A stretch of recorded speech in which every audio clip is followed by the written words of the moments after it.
Don't just live for tomorrow, or just live in yesterday. Just be glad for all you have that's in today. And though you've come through many obstacles. Hey everyone, Connie here, and welcome to my blind reaction to Fight Club.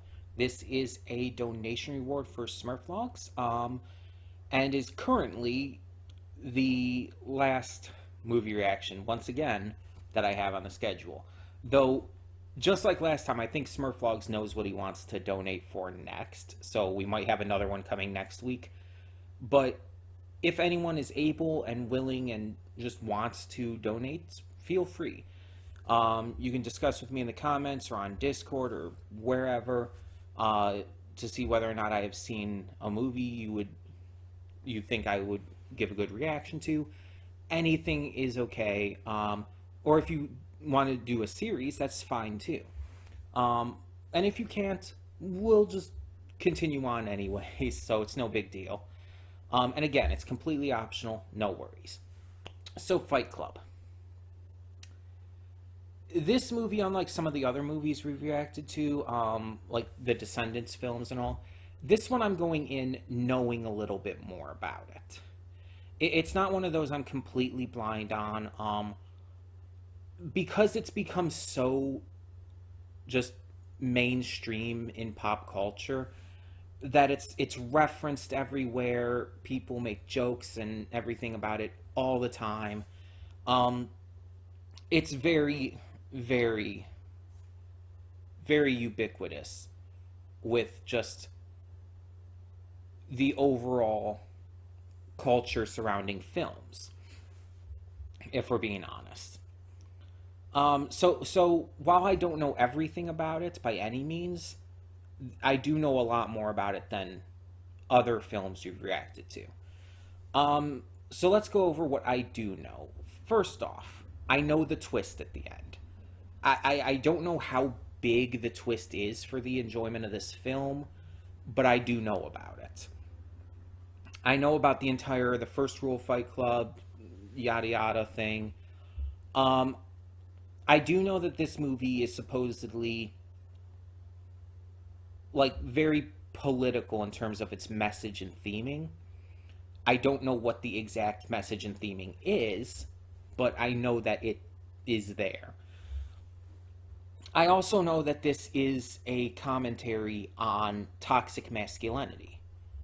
I do know of that because I've heard the discourse in surrounding toxic masculinity and, positive masculinity. And this movie is brought up a lot in that kind of discourse, in that just general discussion. I don't know the exact specificities of that. But considering it's about a fight club, I can kind of get the general gist, at least. I know Brad Pitt is in it. I don't know any of the other actors off the top of my head who's in it, but I think Edward Norton's in it too. I think he's the main character, but I'm not 100% sure. I know Brad Pitt for sure is in this.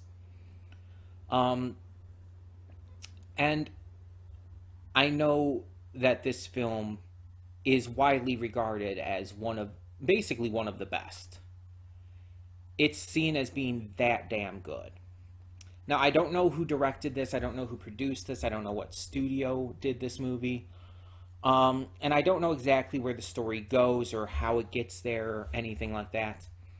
I just know a lot of the general gists of it, the very basic premises and whatnot. But it's a movie. It's another one of those movies that I have wanted to see for a while and just never got around to.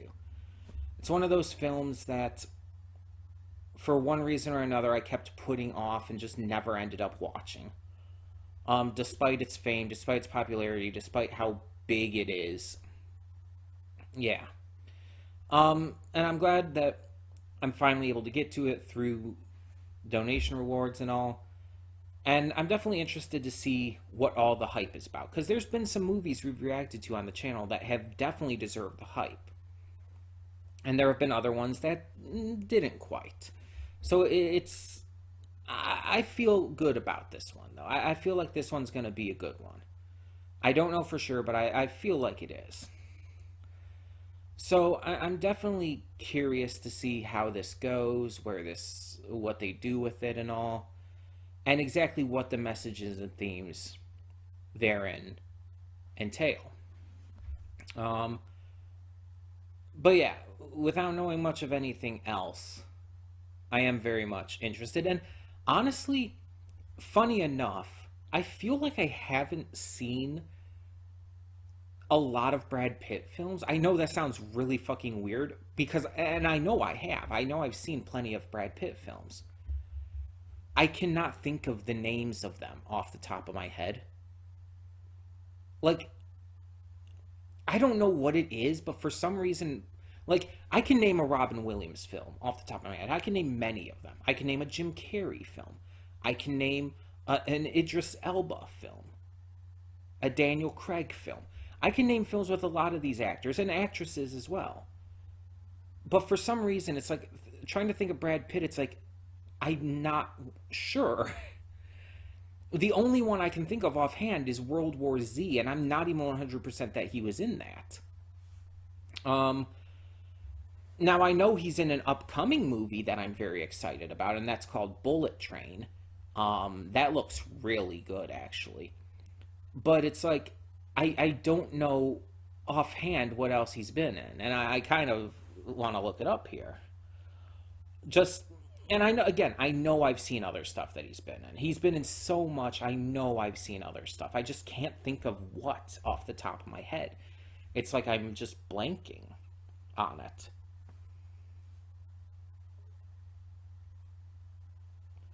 So if I look up Brad Pitt films, um, I have not seen Ad Astra. I have not seen Once Upon a Time in Hollywood. Da, da, da, da, da. Okay, he was in World War Z. So that is one. I did get that one. I have not seen 12 Years a Slave. I didn't even know he was in that. Moneyball. There's one. That's one I've seen. I've seen Moneyball. I like Moneyball. I completely forgot those. Inglorious Bastards. I don't know why I. That's another big one that I feel like I shouldn't have forgotten. I really like Inglorious Bastards. Um, he's in Megamind? Who the hell is he in Megamind? Curious Case of Benjamin Button. We reacted it on the channel. I don't know what it is then. Troy. I love Troy. I have it on DVD. I haven't seen the Oceans movies. I haven't seen Seven. I haven't seen 12 Monkeys. He's in Interview with a Vampire. There's one I've seen. But yeah, it's like all these films, it's like, yeah, of course I've seen many with him in it. It's just, for some reason, when I think of Brad Pitt, I don't know what it is, but I can't think of like a movie off the top of my head, and that's really weird to me. Because again, I've seen him in many movies. I don't know what it is, and I don't know why, because some of these movies it's like I should be able to think of. Like Inglourious Bastards. I love that movie. Seen it multiple times. I don't know. I don't know. Maybe it's just a thing with me, but um he just, I guess for my mind, I guess he doesn't stick out for the movie specifically. Like he's not as synonymous with those films as say Robin Williams is with Mrs. Doubtfire. Like you think of Mrs. Doubtfire, you think of Robin Williams. You think of Inglourious Bastards, at least for me, you don't automatically think of Brad Pitt. That's not the first thing that comes to mind.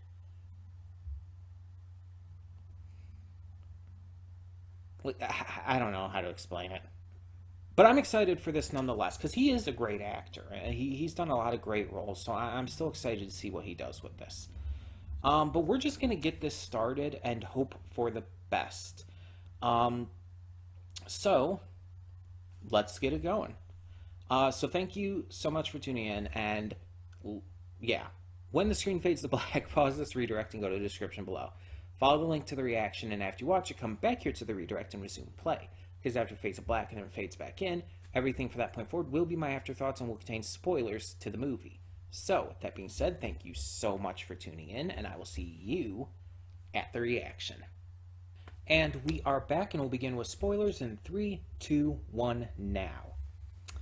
So yeah, like I said going into this, I knew some basic stuff, such as the big twist that the narrator and Tyler Durden are the same character, and so on and so forth, but I didn't know exactly where this was going. Like, I did not know the Fight Club was going to escalate into full-blown terrorism, like high scale, like huge terrorism. I did not know that. I did not know like about all the specific story beats and characters and whatnot and exactly how this was going to go. Did not know about Marla's character, anything like that.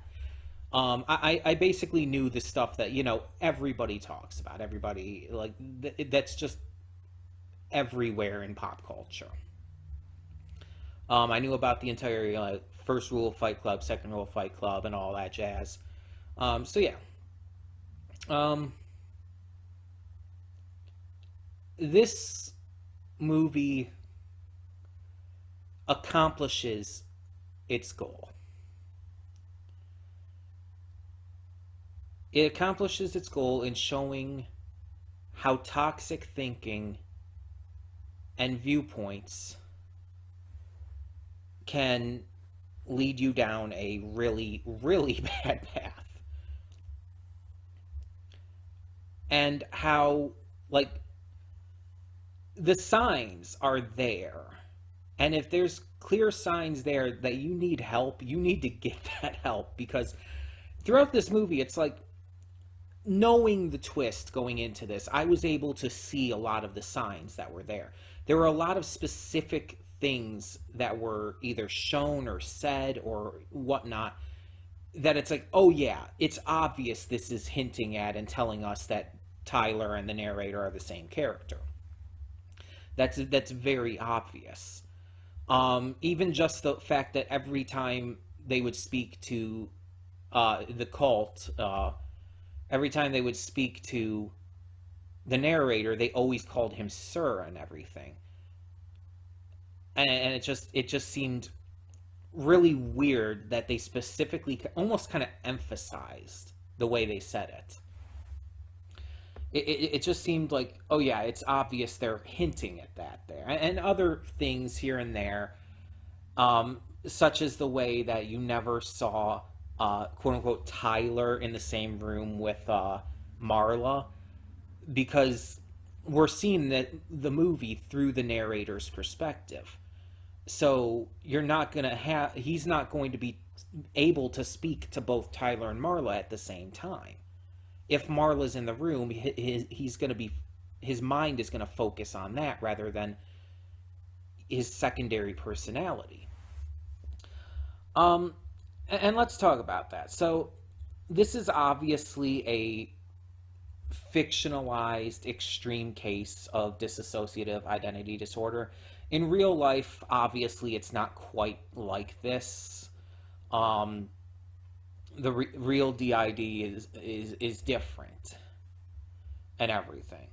But there are certain things here that for sure connect, from at least what I've heard, because I've looked into it a little bit and heard stories and just various things here and there. I haven't really researched it, so don't consider me any kind of fount of information here. Don't consider me like an expert at all. But it's like certain things, like basically a personality coming out while you like go to sleep, basically. Like the personalities take turns in control and whatnot, certain things like that. It's a really interesting idea to process in this, because again, going into this, if you don't know the twist, and when you find that out, everything about the movie changes. Everything about all of the characters' interactions with people and everything just completely changes.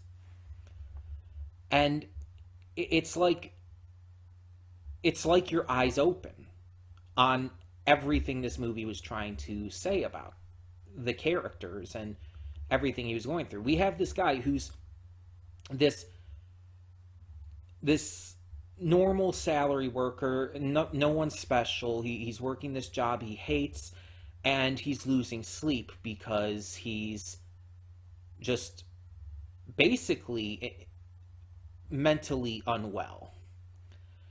All of this has possibly led to some mental instabilities, and combined with what probably was already there in terms of mental illnesses and whatnot, it kind of combined to create this perfect storm of just misery that caused him to snap in a way. He snapped, and that's when his mind created the secondary personality of Tyler Durden, which he met on that plane. He came in contact with his personality, and everything kind of connected and all, to where it was basically his way of relieving a lot of that stress. Because at first he was going to these different support groups that he didn't need, but then when Marla came in, that kind of ruined it, as he even said. It kind of ruined his ability to sleep soundly again. He got that back for a while, but when she started coming in, she was doing basically the same con that he was. It started bothering him, and so it caused him to basically relapse into that depression and misery and everything, and that's what really caused him to require someone else. He required something else in order to be able to regain that sleep. It was a desperation. And so Tyler Durden came into the picture. And through this alternate personality, he had this confidence, this swagger, this toxic masculinity that overtook him, and it started off simple enough. This fight club, this group of guys who would come together and beat the shit out of each other just to kind of relieve all that stress. But eventually it just kept building and building into more and more, to where eventually it became a cult-like terrorist organization. Going little steps at a time, bringing in more people, having them do more things. But everything was kind of hinted at from very early on, such as the entire thing about soap being very close, just adding a couple things, being turned into nitroglycerin and all.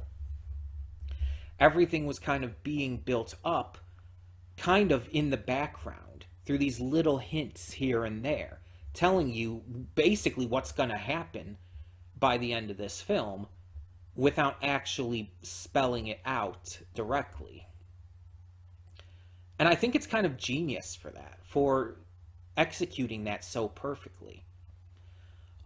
We see Tyler, because of his dead-end job, because of the pure misery he's feeling towards being, a salary business worker, basically. He grows this also kind of resentment and hatred towards consumerism and capitalism. He had become so enveloped in it himself, and it started to weigh on him. And so eventually he, as we find out in the end, the guise of Tyler Durden, blew up his own apartment, not realizing it himself, because it was the Tyler personality that did it rather than his main personality. He blew up his own apartment to get rid of all of the stuff that consumerism and capitalism had basically suckered him into buying. And this ended up progressing into such a hatred and such a resentment towards these kinds of things that it went to a dangerous level. He eventually started enacting these plans to get back, and it started little bits at a time. Little things, little acts of vandalism and stuff.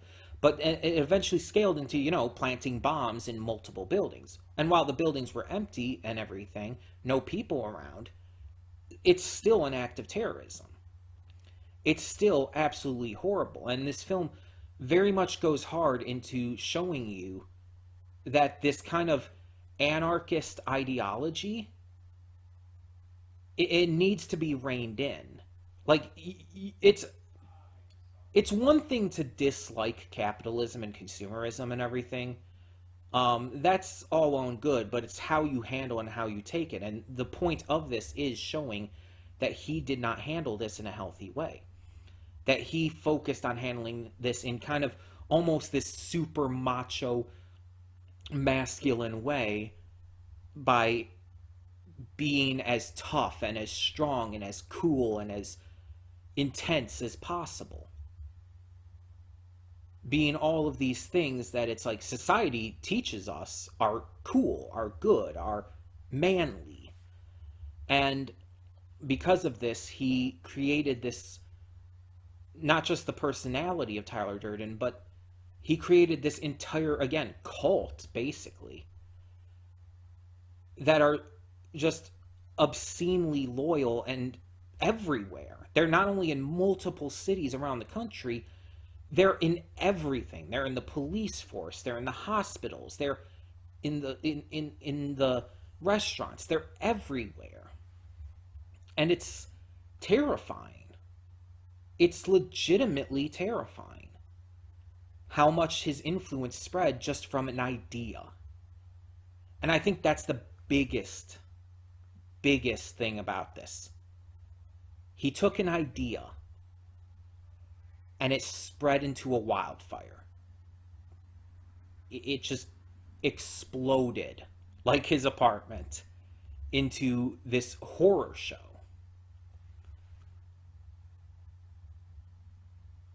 And it's insane. It's absolutely insane.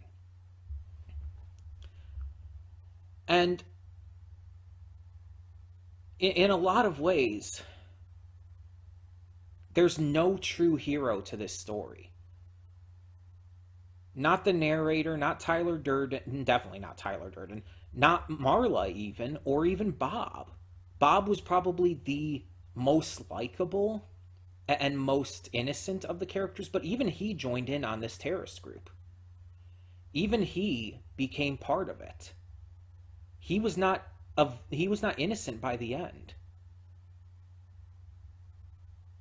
He was a part of this too. And yes, he was lured in by the narrator / Tyler, of course.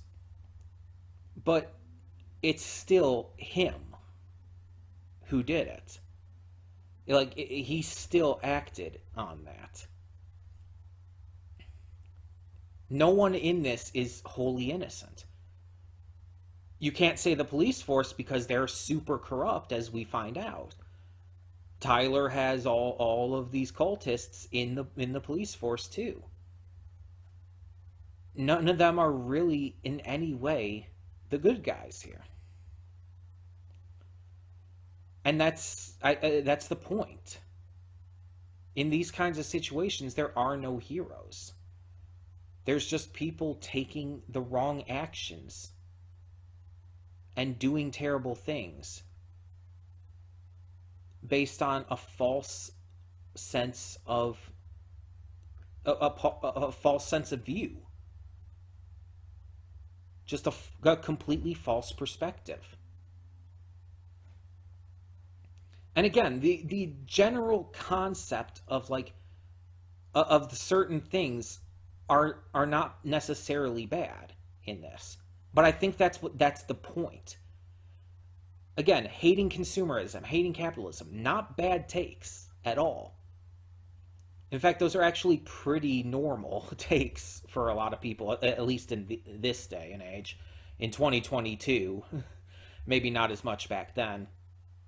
But it's not, again, it's not so much about the actual motivations, but rather how it was gone about. It's the actions rather than the thoughts, than the inspiration behind them that are the bad thing here. It's what they did. And when you think about that, a lot of it starts to click into place. It's all about the mindset, this toxic masculinity, this obsessive need to be someone, who society has ingrained in your mind that you need to be. Even in this movie, it like even talks about, the narrator even talks about like how the media and society have ingrained certain things in your mind, like you need to have this, you need to have that, as you're going to be a better person. The narrator and Tyler even talked about that. So it's like it's telling us that it's like, yeah, all of this is it's also because of that. It's like they're not escaping that influence by doing what they're doing in this. They're actually living it out. And that's kind of crazy to think about. It's just, the acting was great as well. I mean, we have great actors in this, from Brad Pitt to Edward Norton to Helena Bonham Carter, who, by the way, this was a much different role than I'm used to with her. Not just because, like, in a lot of roles I see her in, she's kind of crazy. Not even just because of that. It just felt like a very, very different role for her. And even the way she performed it. I don't know if it was because of like maybe when this came out and all, like she was just performing differently at that time. I don't know, but it was very different, and not in a bad way by any means. She was great in this. Meatloaf was great. He was really enjoyable as Bob and everything. Jared Leto was barely in this. Let's be honest. He was a very, very minor character. Yet he got like credit billing in the opening sequence and all. It's like, okay, I guess. um, the cinematography was great too, the direction and all. And yeah, it's like there were points like earlier on before Tyler's introduction where like flashes like a image of Tyler like in a single frame on screen at a couple of points, um, which is a really interesting idea for them to have done. So that's pretty fun as well. Um, it's a really well made movie. It gets its themes and messages across, and it just it's a good story on in and of its own right. It's scary, it's intense, it's wild, it's absolutely insane, but in a very enjoyable way. Do I consider this like one of the best movies ever made? Probably not. Probably not. It's really good, but I think people do exaggerate how good it is, which is fairly common. People do that with a lot of movies and just a lot of things in general. Um, but it's very good. I really did enjoy it. It definitely gives you a lot to think about, and especially with that little question it ended off on for me. Whose personality was that at the end? Which personality was killed when he shot himself in the mouth, and which one survived? I'm honestly convinced that the narrator's personality died when he did that, and Tyler Durden, even though we saw the Tyler body drop, I think that's because his personality took over the main body. I am fully convinced of that, just based on the way he was talking and acting after that point. Um, it's kind of like one of those big questions that are probably left unanswered, though, like with John Carpenter's The Thing. It's like, oh, was that actually McCready and Childs at the end there, or were one or both of them actually the Thing, or so on and so forth. It's like this open question that's never quite answered, and it's like, what's actually, how is this ending supposed to be interpreted? It's kind of like that for this too. Which personality survived? And what does that mean for the future? Just really, really thought-provoking, well-made movie. And there's probably a lot that I didn't even mention here. There's probably a lot that um, I'll probably find through checking out maybe reviews or other people's reactions or just looking things up. Um, so, all of that being said, though, tell me in the comments below, what did you think of Fight Club? Did you enjoy it as much as I did? And what did you take away from it in terms of the messages and themes and ideas that it definitely brought to the table? And a big thanks once again to Smurflogs for donating for this as your donation reward. Once again, I think Smurf has another movie lined up, so if we don't get any more movies, I guess maybe we'll get another one next week from Smurf. And if that's the case, cool. If not, if we don't or whatever else happens, we'll handle it as we get to it. As always, it's optional anyway. But if you can and desire to, you can donate to have me react to any movie, any series, any YouTube stuff, as long as I haven't seen it. You can ask me in the comments to check on whether or not I've seen it. It can be older, it can be recent, as long as it's available to react to. And as long as, again, I haven't seen it. But feel perfectly free to suggest anything. And again, if you are willing and able to, and if it's just what you want to do, you can donate for it. And any donation, no matter how much, how small, any donation gets you a donation reward, no matter what. You can donate $1, you can donate $20, any donation. Donations are taken through PayPal. It's just the easiest method for me. So again, that can be talked about, that can be discussed. But yeah, any donation is appreciated because it does help me out for quite a few reasons in quite a few ways. But yeah, again, it's completely optional though. If you're unable to or just don't want to, you don't have to. It won't change any of the mainline content on the channel, and no matter what, all content will be able to be viewed by everyone. None of my content is ever behind a paywall. You never have to worry about that. Everyone will get to see everything, no matter what. So, yeah. Tell me once again in the comments your thoughts, and thank you so much for tuning in. For now, I'm Connie, and I'm signing off. See y'all next time.